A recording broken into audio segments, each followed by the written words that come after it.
नमस्कार साथियों, मैं अनीता श्रीवास्तव आपका हार्दिक अभिनंदन करती हूँ। श्रीमद् वाल्मीकि रामायण में आज का प्रसंग है भूखे प्यासे वानरों का एक गुफा में घुसकर वहाँ दिव्य वृक्ष, दिव्य सरोवर, दिव्य भवन तथा एक वृद्धा तपस्विनी को देखना और हनुमान जी का उससे उसका परिचय पूछना। हनुमान जी तार और अंगद के साथ मिलकर विंध्यगिरि की गुफाओं और घने जंगलों में सीता जी को ढूंढने लगे। उन्होंने सिंह और बाघों से भरी हुई कंदराओं तथा उसके आसपास की भूमि को भी छान डाला।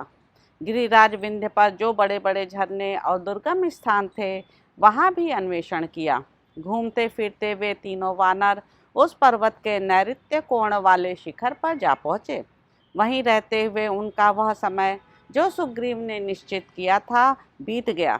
गुफाओं और जंगलों से भरे हुए उस महान प्रदेश में सीता को ढूंढने का काम बहुत ही कठिन था, तो भी वहां वायुपुत्र हनुमान जी सारे पर्वत की छानबीन करने लगे।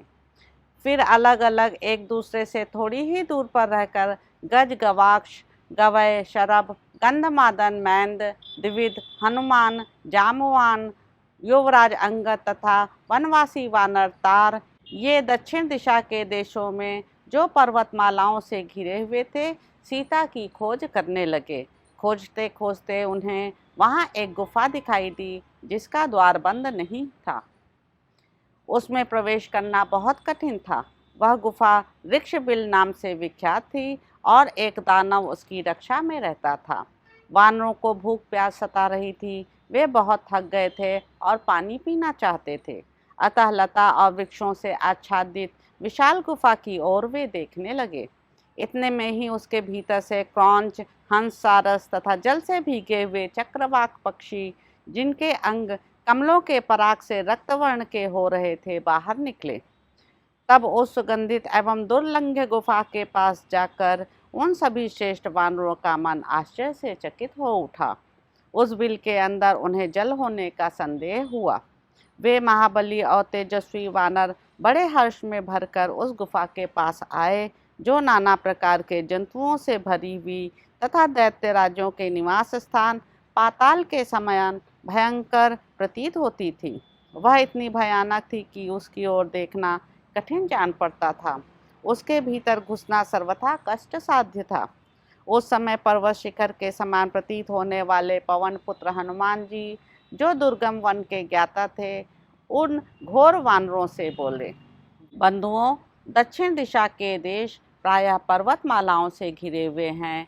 इनमें मिथिलेश कुमारी सीता को खोजते खोजते हम सब लोग बहुत थक गए, किंतु कहीं भी हमें उनके दर्शन नहीं हुए। सामने की इस गुफा से हंस, क्रौंच, सारस और जल से भीगे हुए चकवे सब ओर निकल रहे हैं। अतः निश्चय ही इसमें पानी का कुआं अथवा और कोई जलाशय होना चाहिए।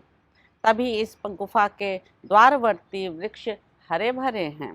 हनुमान जी के ऐसा कहने पर वे सभी वानर अंधकार से भरी हुई उस गुफा में, जहाँ चंद्रमा और सूर्य की किरणें भी नहीं पहुँच पाती थीं, घुस गए। भीतर जाकर उन्होंने देखा, वह गुफा रोंगटे खड़े कर देने वाली थी। उस बिल से निकलते हुए उन सिंहों, मृगों, पक्षियों को देखकर वे श्रेष्ठ वानर अंधकार से आच्छादित हुई उस गुफा में प्रवेश करने लगे। उनकी दृष्टि कहीं अटकती नहीं थी। उनका तेज और पराक्रम भी अवरुद्ध नहीं होता था। उनकी गति वायु के समान थी। अंधकार में भी उनकी दृष्टि काम कर रही थी। वे श्रेष्ठ वानर उस बिल में वेगपूर्वक घुस गए। भीतर जाकर उन्होंने देखा, वह स्थान बहुत ही उत्तम, प्रकाशमान और मनोहर था।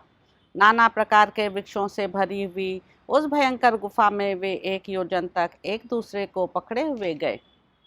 प्यास के मारे उनकी चेतना लुप्त सी हो रही थी। वे जल पीने के लिए उत्सुक होकर घबरा गए थे और कुछ काल तक आलस्य रहित हो उस बिल में लगातार आगे बढ़ते गए।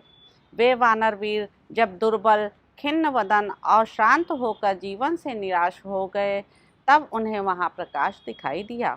तदंतर उस अंधकार से प्रकाशपूर्ण देश में आकर उन सौम्य वानरों ने वहाँ अंधकार रहित वन देखा, जहाँ के सभी वृक्ष सुवर्णमय थे। उनसे अग्नि के समान प्रभा निकल रही थी। साल, ताल, तमाल, नागकेसर, अशोक, धव, चंपा, नाग वृक्ष और कनेर, ये सभी वृक्ष फूलों से भरे हुए थे।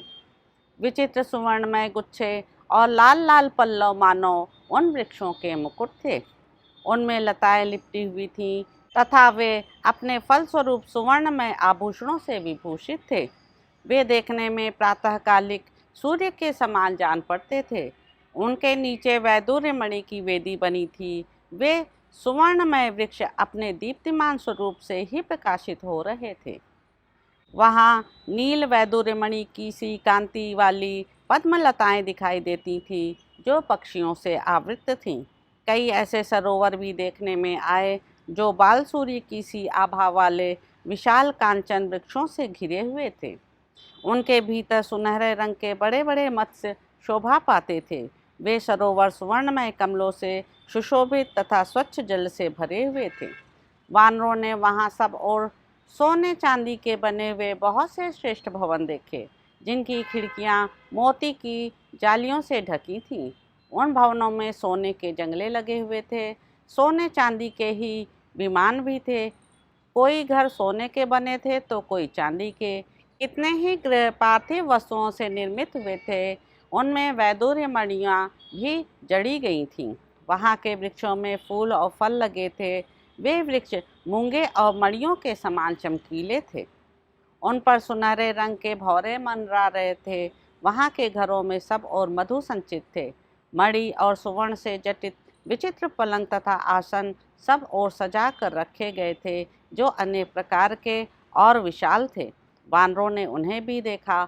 वहाँ ढेर के ढेर सोने, चांदी और कांस के पात्र रखे गए थे। अगरू तथा दिव्य चंदन की राशियां सुरक्षित थीं। पवित्र भोजन के सामान तथा फल मूल भी विद्यमान थे। बहुमूल्य सवारियां, सरस मधु, महामूल्यवान दिव्य वस्त्रों के ढेर, विचित्र कंबल एवं कालीनों की राशियां तथा मृत चर्मों के समूह जहाँ तहाँ रखे हुए थे। वे सब अग्नि के समान प्रभा से उद्दीप्त हो रहे थे। वानरों ने वहाँ चमकीले सुवर्ण के ढेर भी देखे। उन गुफा में जहाँ तहाँ खोजते हुए उन महातेजस्वी शूरवीर वानरों ने थोड़ी ही दूर पर किसी स्त्री को भी देखा, जो वलकल और काला मृगचम पहनकर नियमित आहार करती हुई तपस्या में संलग्न थी और अपने तेज से दीप रही थी। वानरों ने वहाँ उसे बड़े ध्यान से देखा और आश्चर्यचकित होकर सब ओर खड़े रहे। उस समय हनुमान जी ने उससे पूछा, देवी तुम कौन हो और यह किसकी गुफा है? पर्वत के समान विशालकाय हनुमान जी ने हाथ जोड़कर उस वृद्धा तपस्विनी को प्रणाम किया और पूछा, देवी तुम कौन हो? यह गुफा, ये भवन तथा ये रत्न किसके हैं? यह हमें बताओ। तो इस प्रकार साथियों, किष्किंधा कांड में निहित 50वां सर्ग यहाँ पर समाप्त होता है। इसके अगले अंक में आप जानेंगे कि हनुमान जी के पूछने पर वृद्धा तापसी का अपना तथा उस दिव्य स्थान का परिचय देकर सब वानरों को भोजन के लिए कहना। तो अब आपसे अगले अंक में मुलाकात होगी। मेरे YouTube चैनल संवाद विद अनीता को लाइक करें, शेयर करें, सब्सक्राइब करें। धन्यवाद साथियों।